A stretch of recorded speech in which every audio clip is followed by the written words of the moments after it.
getdin bir yerə, tutaq ki, bir qəzaya düşdün. Gəldilər, maşını vurdular. Bunu təsadüf hesab eləmə. Quran deyir ki, bunun arxasında Allahın sözünü tap, nə demək istəyirsən. Biz isə yox, biz tələsirik ki, görüm nə qədər ziyan elədi ustaya, nə qədər verməliyəm, pulu kim verəcək?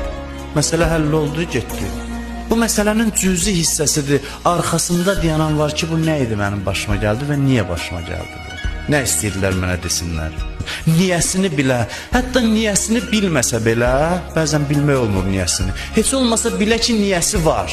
Uşağın əlindən bir qiymətli qab düşdü yerə, sındı. Ana qışqırmamış uşağın üstünə ki, əlin sınsın bunu sındıran yerdə.